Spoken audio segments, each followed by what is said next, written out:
going, everybody? It's JDM Drifter, and for this week's video, I'm going to be reviewing the Hot Wheels RLC Ford Bronco Wildtrak. This is the newest RLC that is currently arriving after a back order. This Bronco Wildtrak was released shortly after the 49 VW Beetle, which I did a review on last. This release was a lot higher than I expected. It was actually $35 instead of the typical $30 plus shipping for an acrylic case RLC like the VW Beetle. At first, I thought this was going to come in a felt box like the lowriders and the adjustable suspension Chevy pickups. This is actually going to come in a plastic tray with the parts pre-removed. I think the packaging for this could have been way better for the price. I don't think this one should have been a $35 release plus shipping on top of it. After shipping, this totaled about $44 and was only available for one per person. I don't think this one is numbered. I haven't heard of anyone saying it. And this one didn't sell out that quick compared to the VW Beetle, so I do not think this is numbered. So it will be really cool to check out the features on this and see how they actually all work in person. So before we open up this Bronco, let's go ahead and take a look at the outer box this comes with. This has a white box, but this time it has the dark blue font and Hot Wheels and Ford logo here on the box. Here on the front, it says that this is the 2021 Ford Bronco Wildtrak edition, and there's the Hot Wheel logo, as well as the Hot Wheel logo is on the top as well. On this end, we have the Redline Club logo. And on the other side of the box, we have the Ford logo with the name as well, and the same thing here on the other end. And on the bottom, of course, we have the licensed Ford QR code that comes on a lot of premium Ford releases. So let's go ahead here and take this out of the box and see what it looks like up close.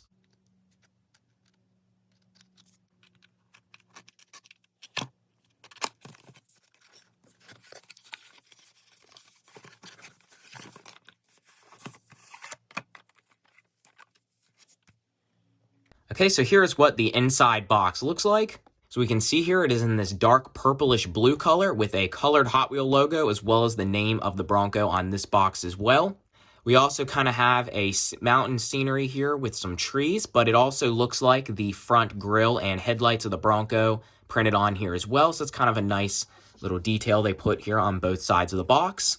Just all the normal information there on the bottom. Got the colored Redline Club logo on this end and the Ford logo on this end, but still keeping the scenery theme of the mountains and everything on both ends of this box. And I do not see anything on here showing that this is numbered, so I was right that this was not a numbered release. I know a lot of people have been getting these, of course, as of recently, and no one has said of these being numbered. So I don't know for sure how many they made of these. I'm guessing it is probably around 50,000 and up. But let's go ahead and slide this out here and see what it looks like.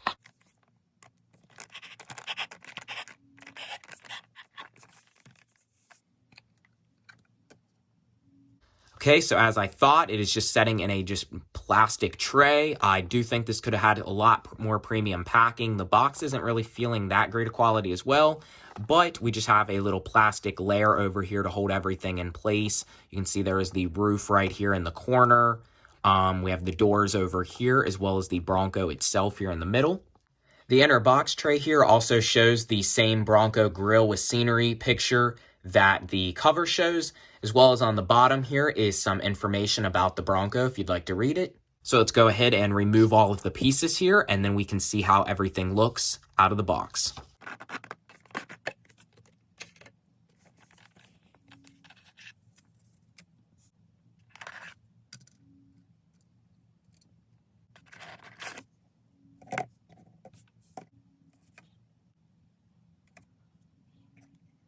So behind the plastic tray here, there was actually a paper I noticed that showed how to snap the doors in place and open them. So it looks pretty simple. Looks like the hinge here just clips to the door. Plus, and once it's clipped on, you can actually open it. But you do have to pull it all the way open there to be able to remove it. So we will have to check that out here in a minute. Okay, so first here, let's go ahead and check out the features. And I'm going to start with the doors. So the doors here are actually Spectraflame Aqua Blue over Chrome. They also do have door panels in here, which appear to be molded onto the metal and then just painted in like a flat black. And this small little plate here, which is riveted on, it appears to be metal actually. And it looks like that has to do with the hinge mechanism right there to hold it in place. And it looks the same here on the other door. And the roof piece here is just molded in black plastic with the tinted windows that are also just kind of snapped into place here in the back. So first, let's go ahead and see how the doors attach here to the Bronco. Okay, so we got one door on there.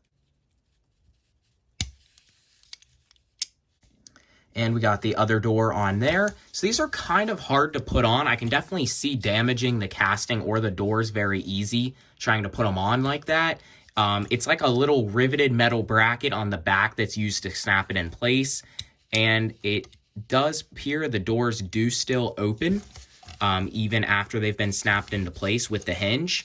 But I do think kind of taking them on and off is kind of a risk of damaging the paint on the doors or casting. Plus, we do have pretty big panel gaps here on the side, which is all a part of the door feature to give it room, I guess. But either way, it's not that bad. At least it does have detachable doors, and they do technically function. Now let's see here with the top. All right, so there we go with the top. Like, all of this is just kind of hard to clip in place and probably detach, and I do think the casting could get damaged. So here is the Bronco now all together. It's definitely a pretty heavy casting, and I do like the color on it, but I did notice with this that this Bronco was released right after the 49 VW Beetle, and both of them are in the same Spectraflame Aqua Blue. I feel like when they made these, they produced them one after each other, and they just shared the same color. Maybe they had planned to do both of these the same color, so it would have worked more efficient that way, or they just wanted to reuse the same color. I would have preferred this in Spectraflame Yellow. The Matchbox Bronco here is in a metallic yellow. A Spectraflame Yellow would have looked pretty cool for this casting, especially they don't use Spectraflame Yellow that often in the RLC, and it just became a new color around 2019 when they did the Selections Chevy Gasser.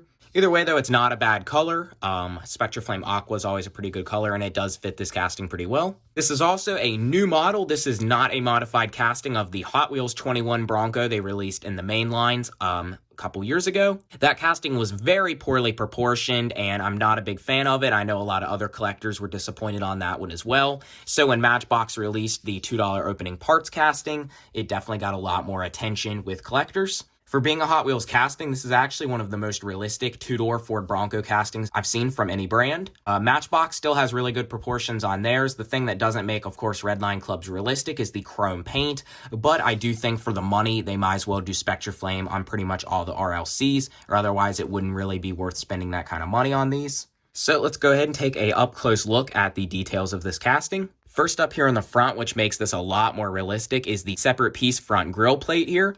It actually says Bronco there, detailed in the front in white lettering, as well as detailed headlights and the little orange side markers. Having separate piece details like this definitely makes an RLC casting way more realistic than what they usually do with the poorly printed front ends. Also looks like the little fog lights or something down there is painted in silver, and this has a matte black metal base. There's the Wildtrak badge there on the side.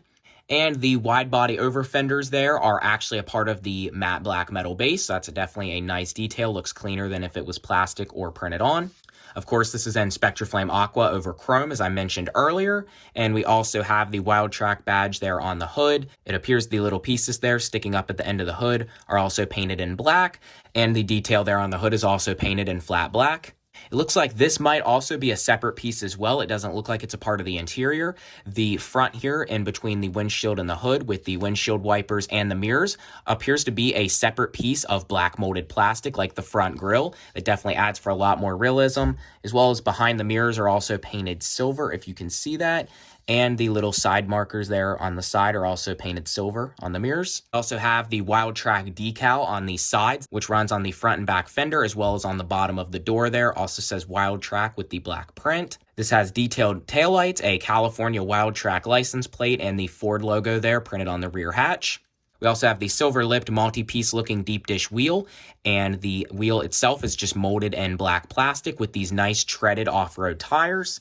This to me looks like a new rim. I'm not 100% sure on that, so you'll have to let me know in the comments, but I have not seen this style rim before on any other Hot Wheels casting, so I do feel like this actually has a new wheel.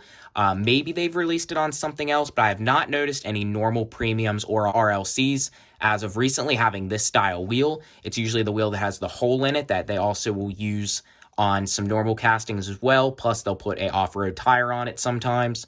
but I do think this is a different wheel. The spare tire here on the back is actually molded to look like the wheels that are on the car, but the spokes are not open. It does have the silver lip though painted on with an actual full-size rubber spare tire. So I went ahead and removed the roof again. These parts are definitely very hard to take off and remove. I am not going to remove the doors again. I think it's just kind of too risky messing with it. But the doors, still do open and close, which is still nice. It's just the problem is the hinge is kind of wobbly because of the way the bracket is. It's not the hinge itself, it's the bracket on the door. But I did decide to remove the roof again since it's a little easier since it's just plastic.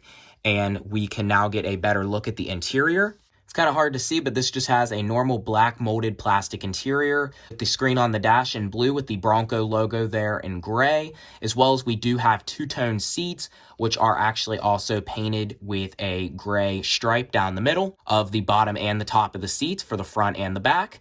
So they did give this interior some kind of nice detail as well. I do like the way the touchscreen looks, and I do think the gray seats give this a more realistic look.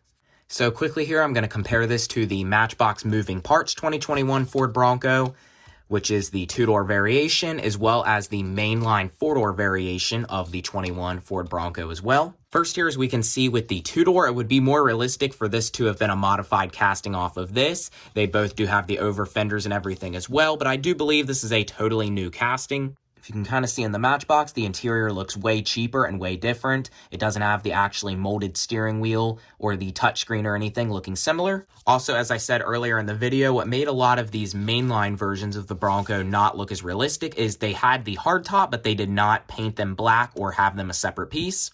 With the RLC here having the separate piece black plastic top, it made it way more realistic than having it all one color.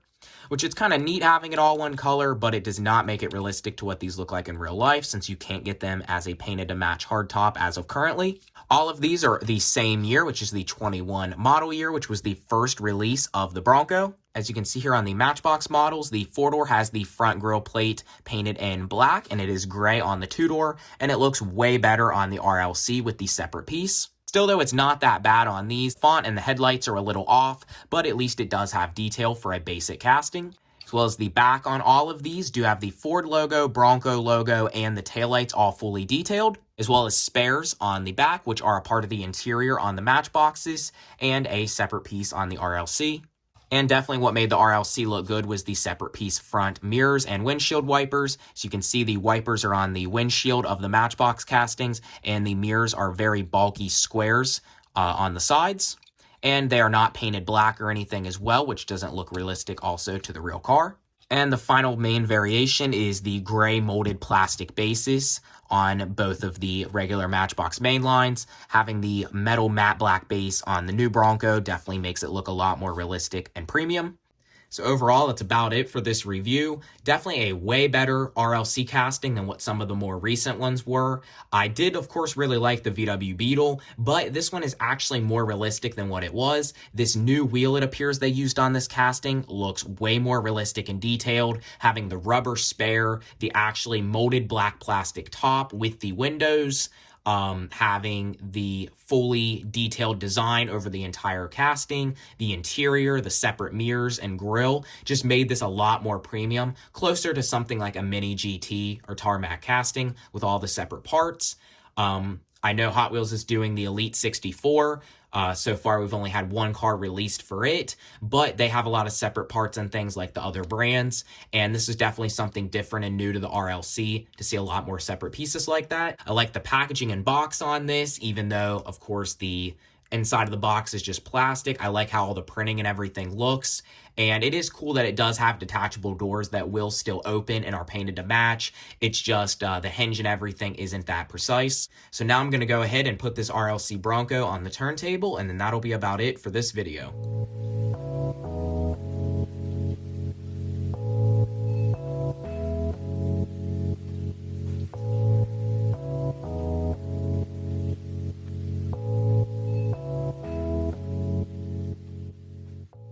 So that is about all for this video. If you enjoyed the video, please comment, like, and subscribe. If you're not already, please follow my Instagram. It is itsjdmdrifter. I can put a link to it in the description as well. And if you haven't already, please go check out and subscribe to my Vintage Toy Restoration YouTube channel. I can link it as well. Still have multiple new Diecast products to do videos on here for the coming weeks, so be looking forward to that. So be looking out for more videos coming up soon, and I will see you next time.